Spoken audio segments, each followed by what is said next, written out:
So I just saw Morbius, Morpheus, Orpheus drinking a 40 in a death basket, and it was not very good. It was kind of boring, it was kind of cringe, it was kind of funny. You know, the typical Jared Leto superhero movie experience. Now, Jared Leto isn't terrible in every film he's ever been in. Requiem for a Dream is still one of my favorite movies ever, but in projects like this, he comes across as trying way too hard. It's like he desperately needs for his interpretations of comic book characters to be legitimized and canonized. It just reeks of ego and self-insistence. Hey everybody, I'm such a method actor that I wear crutches everywhere on set to the point where it's actually negatively impacting the production and the people that are working with me, so they have to get me to compromise to use a wheelchair instead to not slow everybody down because I'm being such an asshole. The film itself is also really try-hard and cringe. As with many Sony films, the marketing was terrible. Do you have a tail, or is that your hair in the back?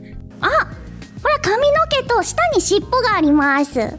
Hair and a tail. Wow. The best of both worlds. That was real, by the way. Yeah, the trailers also sucked. The only intelligent marketing decision Sony made was to release the film on April 1st. Even if Jared Leto wasn't in this movie, it would still be pretty bad. At its core, it is a very boring story with no interesting characters. It's really difficult to give a shit about anyone or anything in this movie. It feels insanely derivative and unspecial. The tone and pacing of this movie are incredibly awkward. The end product feels like something that's been re-edited about 1,000 times, which would make sense considering how many times this film was delayed. It feels like a movie that might have initially had a more comedic tone, but then they found it too conflicting and got rid of most of it. At the end of the official trailer, there's a part where Morbius says, "I am Venom," and then he's like, "Just kidding, Michael Morbius at your service." And in the movie, the same thing happens, except they cut out the "just kidding" part. So in the finished film, he's just claiming that he is Venom, and there's no comic relief at the end of it, and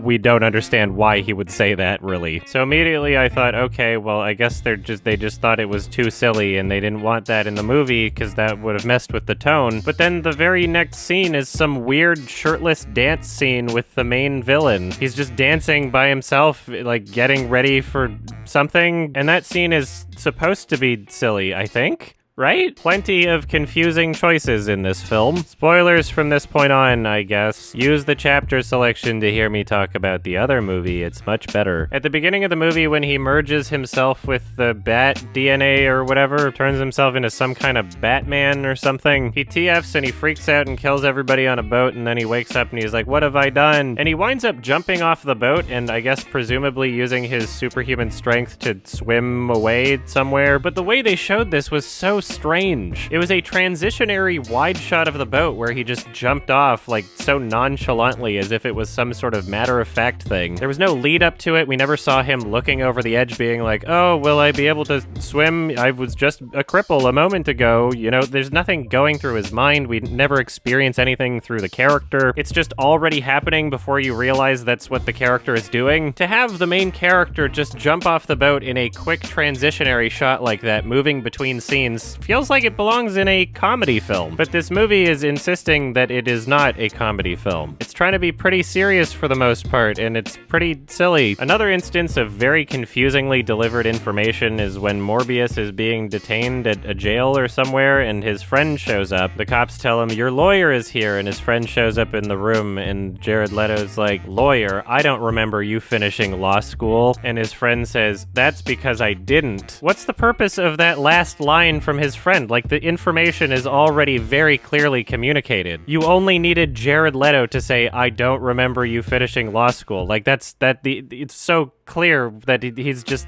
showing up there pretending to be a lawyer, right? So his friend is repeating that information for who? The audience, I guess? Were people actually confused in test screenings or something? And then they have a quick conversation that lasts less than a minute, and the officer's like, "Okay, your time's up." And all I'm thinking is like, you just got here. Throughout the film, Morbius needs blood, but Morbius also invented artificial blood a long time ago, and that was unrelated. So he's drinking the artificial artificial blue blood. And as he's testing out his own powers, he says shit like, this artificial blood probably won't be working the same after a while. At some point, I'm going to have to use real blood, and that will cause a moral dilemma. But there was no reason for him to assume that. Like, the artificial blood had not started waning in efficacy at this point yet. He was just hypothesizing, like, oh yeah, this will probably happen. And within like a minute of screen time, he's locked himself behind a glass dome, and he's like, I'm dying because I don't have enough nutrients because the artificial blood isn't working as good as it was 10 seconds ago. And his friend just shows up out of fucking nowhere, and he's like, oh, what's wrong? And Jared Leto writes the word blood on the other side of the glass, and he's like, oh, I'll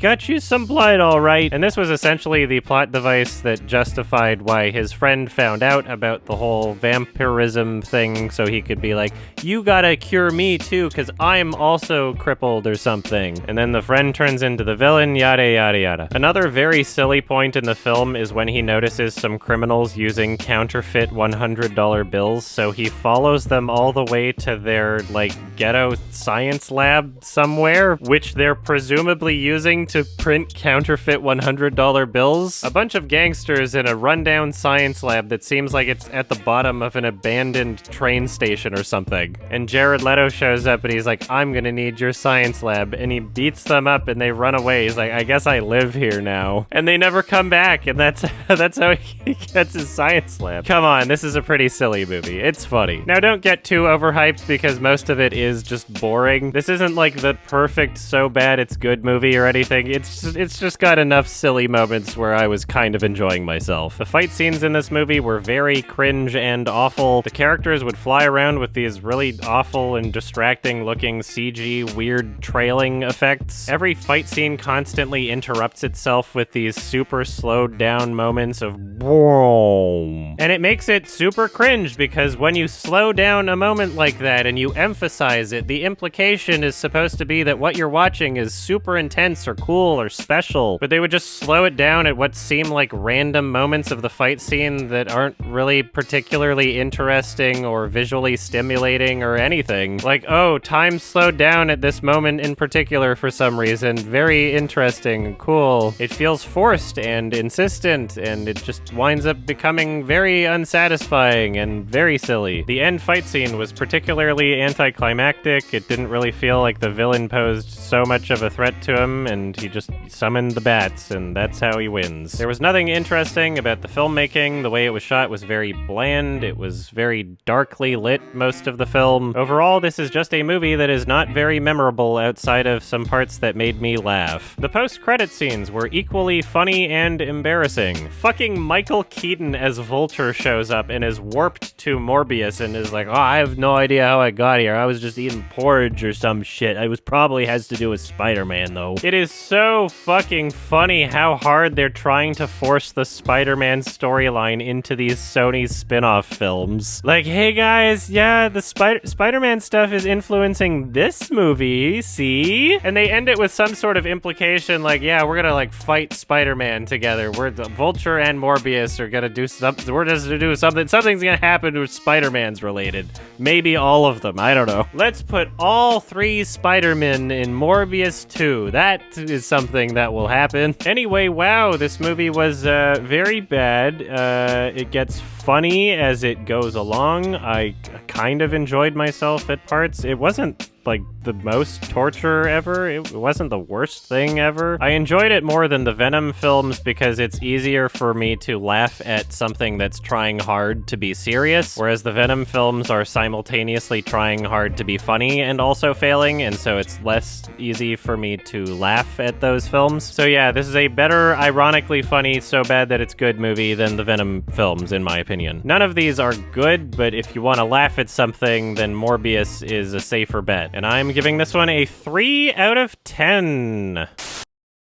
Another film I saw was Everything Everywhere All at Once. It is a mouthful of a title, but it is also a mouthful of an experience. This film is directed by Dan Kwan and Daniel Scheinert. The two had previously directed Swiss Army Man together, and that's a film that I thought was decent. It had some charm, but I really could not stand how they ended it. It's worth watching for sure. I'm probably never going to see it again, though. Then in 2019, Daniel Scheinert directed The Death of Dick Long, which I thought was absolutely hilarious. The screenplay by Billy Chu is genuinely fantastic. Many people will judge this film on a surface level, but it is actually pretty layered. The characters are super well written, and there's actually a lot to pick up on a second watch. It's also one of the ballsiest films of the past decade. Anyway, when I first reviewed that film, I was so impressed with the screenplay that I kind of overlooked the directing. There was something about its presentation that didn't quite click with me the first time, but after a second watch, it's so much clearer about what it's going for and its ironic nature of how it's presented.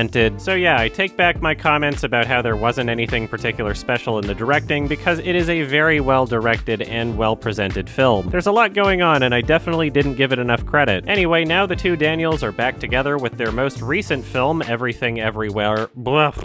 I can't even say it. Anyway, I fucking loved this movie. And at this point, I am all for whatever these two directors are doing. Swiss Army Man had a level of quirkiness that was at the very least interesting, but at points it felt like it wasn't quite sure how to portion or balance it. I can enjoy quirkiness in films for sure, but I'm not as interested when it feels like it's just being quirky for the sake of it. There needs to be something more there for me. It needs to enhance existing elements of the story and characters, and in this newest film, they struck a perfect balance with these elements. This is not just a haha, this is so weird, isn't it crazy how weird this movie is movie? This is a genuinely substantive, purposeful, and profound film, and its presentation just happens to be a super entertaining, crazy trip. This is a film that's very out there in terms of what it's showing, but it's also super accessible. There's not a lot of movies that are this weird that I would also recommend to everyone. Without really spoiling anything, this is the best Matrix movie since the original Matrix. It very clearly derived a lot of inspiration from those films. The fight scenes in this movie are immensely entertaining and much better choreographed than the newest Matrix film. There are so many incredibly satisfying sequences in this film. There are crazy choices that this film makes, and it works every time. It is super entertaining throughout, and it does not slow down over its 2-hour and 19-minute runtime. It is very well paced, it is very well shot, it is funny, there is a lot to chew on visually, thematically, story-wise, character-wise.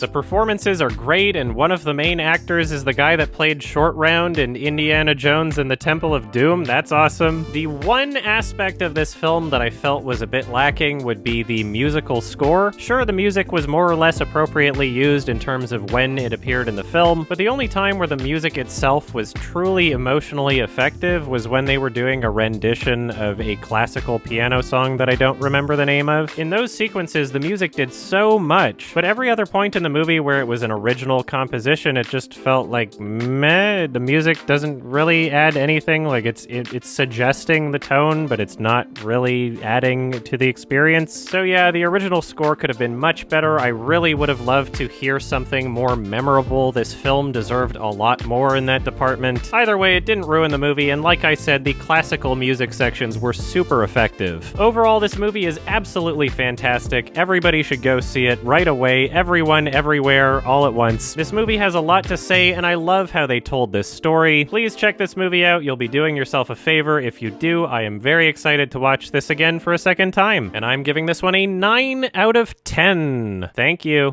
Hello, YouTube. This is an update. I have seen the film for a second time now. It is still a 9 out of 10 film. That is still my rating. However, I enjoyed the music a bit more on my second watch. On my first watch, like, I was mostly really noticing the music. Again, yeah, while the Claire de Lune was playing, but also kind of near the end where it was like during some of the climactic scenes, I felt like it just wasn't as much as it could have been, and I still feel that way. However, watching this a second time, there's a lot more parts about the film's score that I really enjoyed.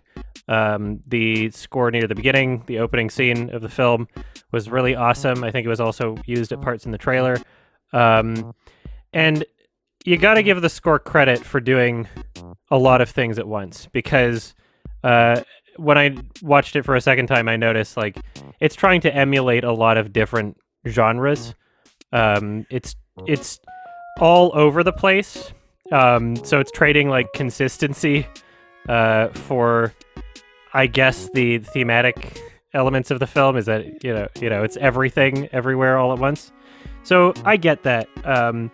I enjoyed what it was trying to do. I enjoyed the talent that went into it. However, I just think that in terms of like a melodic score, in terms of like having a melody at different points in the score, it was just lacking in terms of like an actual composition. I wish it was more memorable. Very well put together still. Anyway, that's my little update. I don't think the score for the film is as bad as the first time I watched it on a second watch. It's trying to do a lot of things. Thank you so much. There you go. Nice. This is Just above actually you. fucking ridiculous. So you got to hit 3 tiny marks. I'm so sad about this. Take